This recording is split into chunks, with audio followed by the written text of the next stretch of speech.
guys, welcome back to my channel. So in this video, I am going to talk about my experience as a first-year pharmacy technician student here in Canada. If you are new to my channel, hello, my name is Lady Felician. I am a registered pharmacist in the Philippines, but I am now here in Canada taking the pharmacy technician program in Sheridan College. I have already completed one semester, that's why in this video, I am going to tell you or to share to you my experience last semester. So first of all, I am going to introduce to you my educational background in the Philippines. And then next, I am going to tell you what are the program courses or the subjects that you will be taking on your first semester. And then third, I am going to share to you or to give reviews or comparison on the educational system in the Philippines and here in Canada, which is easier, which is harder, and stuff like that. And then of course, I am going to give some tips and suggestions on how you can survive. And last but absolutely not the least, if you have seen my previous videos, I have mentioned that pharmacy math has a 90% passing grade. So in the last part of this video, I am going to share to you how did I get my 99% grade in pharmacy math. So as I have mentioned, I am a registered pharmacist in the Philippines. I graduated Bachelor of Science in Pharmacy on May of 2019 and passed the board exam on August of 2019. I have had student internships, like pharmacy student internships, of course, it's part of our program, but I never really had a work experience as a pharmacist. After I took the board exam, I was just chilling until I decided to apply for a program in Australia. And then, as what I've said, if you've seen my previous videos again, I am here now in Canada and not in Australia. I submitted my school application November of 2020 and I got my letter of acceptance December of 2020. But I was just very chillin', so I did not see the email telling that they already accepted me. So I noticed it January of 2021. After I saw the email, I was still contemplating if I would really pursue it because I'm really oh my gosh, midlife crisis. So I submitted I paid my tuition fee because after you get your LOA, you have to pay for the tuition fee. So I paid on February, I guess. Then I started my school application and I got my visa approval on March of 2021. So if you are a pharmacist in the Philippines and you want to take the pathway that I've taken or that I'm taking right now, so I have a video, I will put it here. It's about how to write your SOP as a pharmacist in the Philippines and planning to take pharmacy technician program here in Canada. I arrived here in Canada April of 2021, so technically I have seen the Canada May already of 2021. So the first semester started May of 2021 and it ended August 2021. So now I am already taking the second semester. So the next part of this video is about the pharmacy technician courses or the subjects that I have taken on the previous semester. I will just give the subject and some brief introduction about it so that you have an idea on what it is and how are you gonna prepare or if it can help you to decide whether you like it or not. So number one, we have the pharmacy management and inventory control. So guys, I have notes on my left side. That's why if you have observed, I always look at my left side. So just don't mind it. I can't memorize everything. There's a lot of information here. So just bear with me, okay? So in this course or subject, so the students examine and explore the field of pharmacy from a business perspective. So the name itself, management and inventory control, it's all about business. So we discussed about topics such as inventory management, methods of inventory control, sources of supply, purchasing, personnel management, dispensary layout, pricing, legislations relating to business, to pharmacy, to some mathematical calculations, basic arithmetic, and etc. Everything about pharmacy as a business. Next, we have essential communication skills. So this subject is like the general elective course, but when you have if you are still on your first semester, they are going to give you your elective course, but on the second semester, you're going to choose your elective course.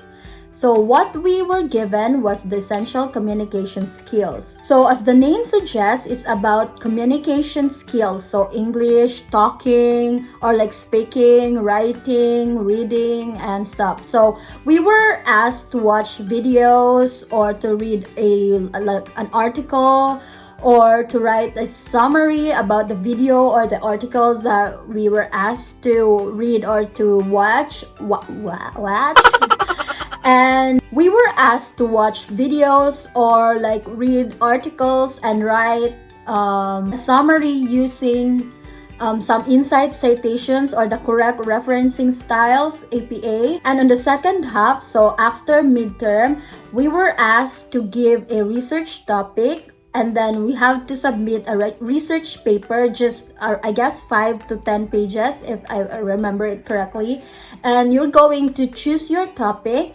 So on my topic was of course related to pharmacy because I'm a pharmacist, but I guess you can choose any topic of your choice. It really depends on the teacher. So for me, it's a very light subject because the passing grade here is just 50%. So you can do it.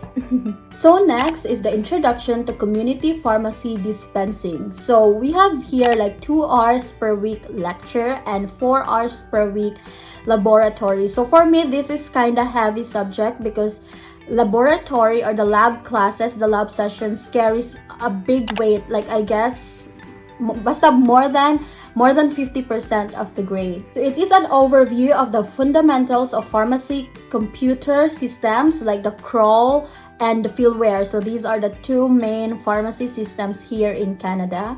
For dispensing prescriptions, so we were able to practice under supervision, data entry, info retrieval, generation of computer labels. We were also taught to use critical thinking skills to process prescriptions according to current legislation. So on the lecture, they taught us some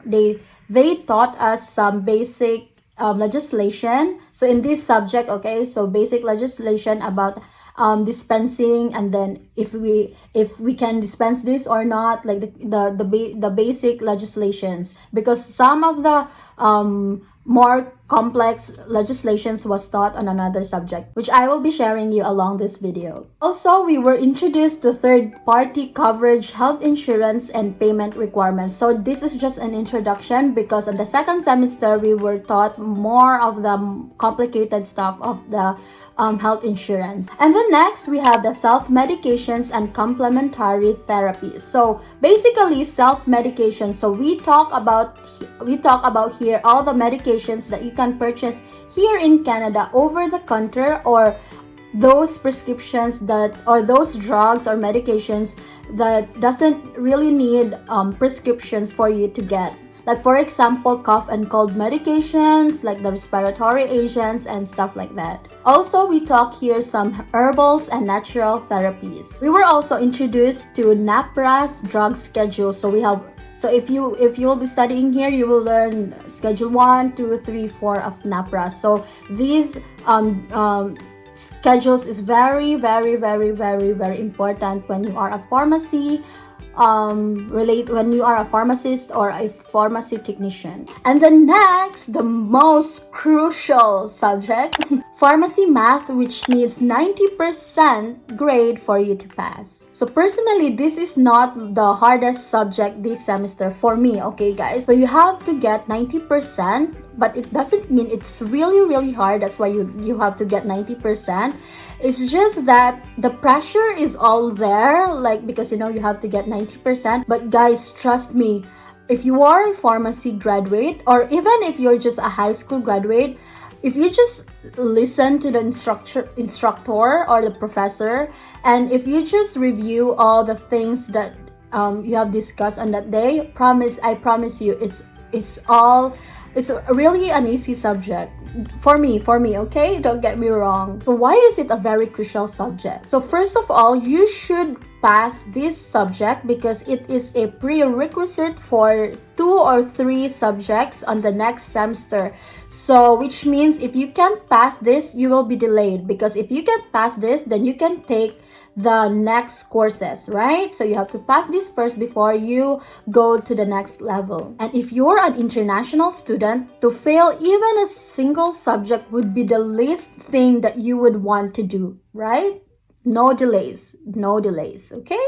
So basically, it's all about pharmaceutical calculations like dilutions, dosage calculations, conversions, basic algebra, allegations, and all the shins of pharmaceutical calculations.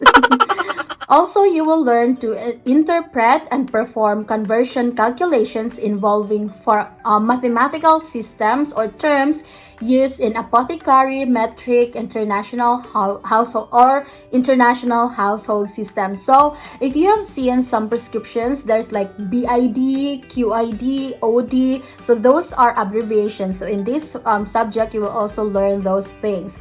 Like the SIG, if you know that, the SIG or the Signa, the doctor's instructions. So you will learn those. And so as I've said, later on this video, I will share my secrets, lol, on how did I get my 99% grade.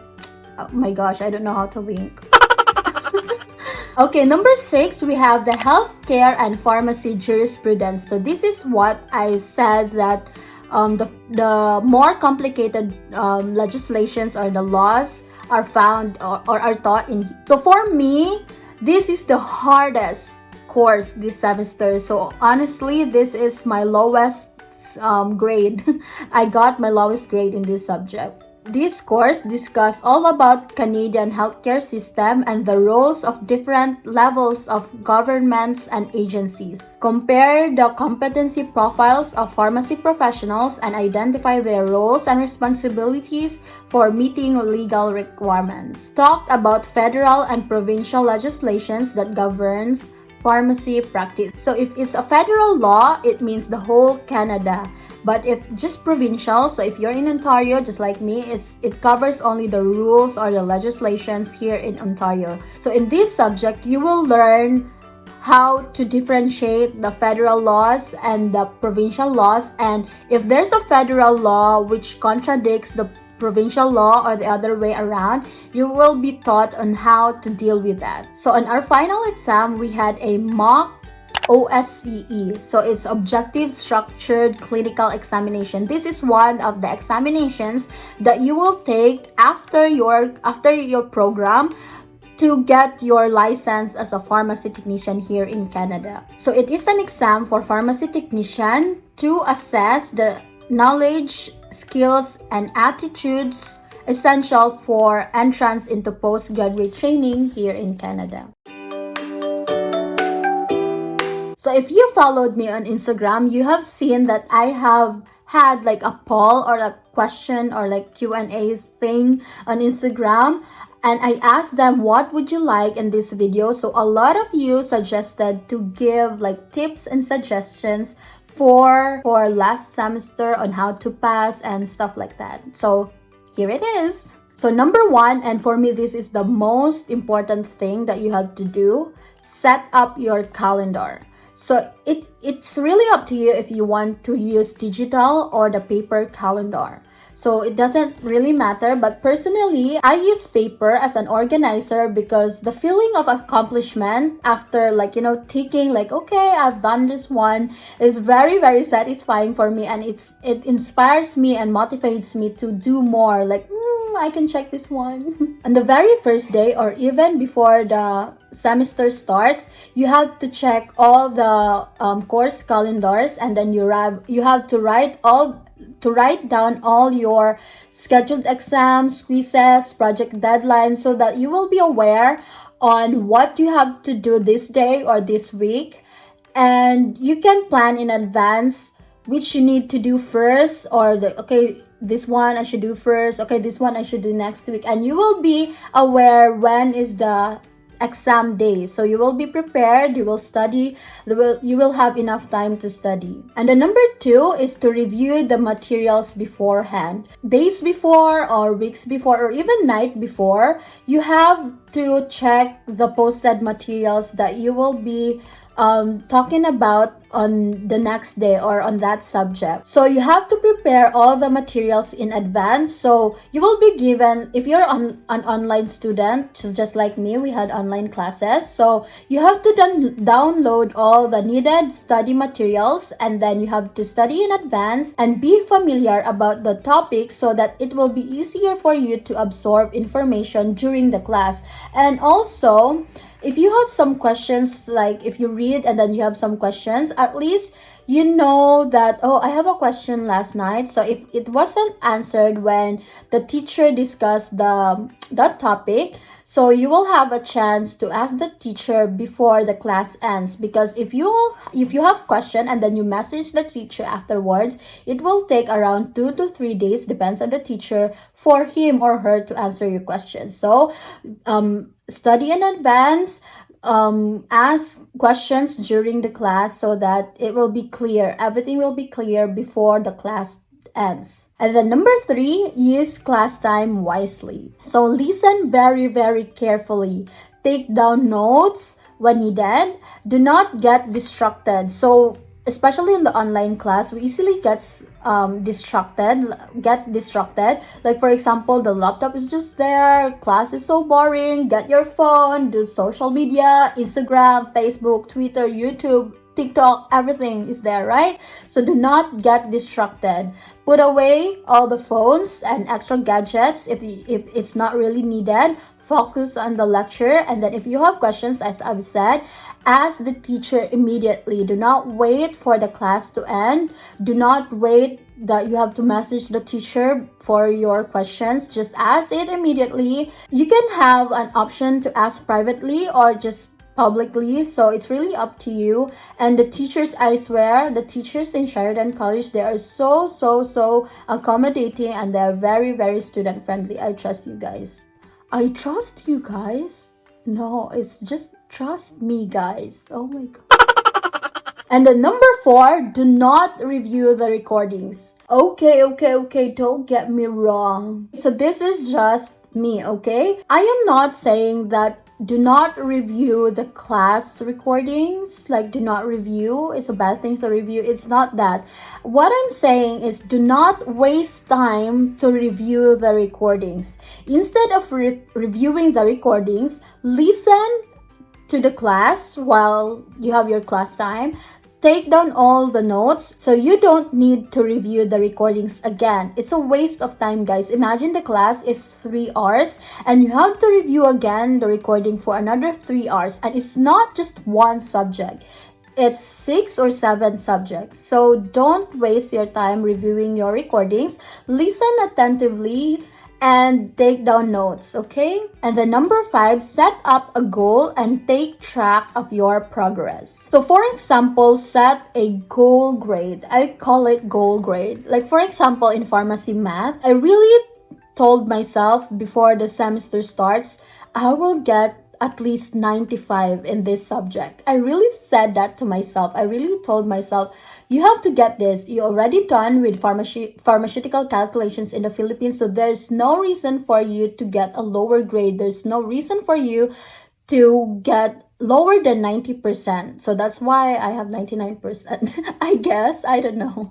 And also, guys, you can see your grades on like the Slate. Slate is the like virtual classroom. So you will see your grades and your assessment grades. So you will see there, on the first quiz, I got 75. So on the next quiz, I should get like higher than 90%, so that you can like, okay, this is a lower grade, so I should get more of this, so that like, you know, you can get a higher grade next. You should get a higher grade next time. Also, one of the reasons why you have to check your assessment grades is for you to know if you need to study more and how much do you need to pass and your standing. So usually, guys, I guess last semester, 5 or 4 of the subjects have 70% passing grade, and then one is 50% passing grade, which is the essential communication skills, and then the other one is 90% pharmacy math. So most of the courses have 70% passing grade. So take track of your progress, take track of your grades. So guys, we are now on the last part of our video. So in this part, I am going to give you some tips on how to get 99% on your pharmacy math subject. So as what I've said, review ahead, review in advance. So especially guys, that this is a math subject, so you really have like a loading phase, like wait, how did they get the answer? I can't get it. Why? So to avoid that phase, guys, you have to listen very carefully, and of course you have to study in advance. You have to watch tutorials, you have to review all the math skills or knowledge you have had on your high school or your college and stuff, right? Okay, so you have to review in advance, get a technique on how to answer it, and then listen carefully to the teacher. Number 2, practice.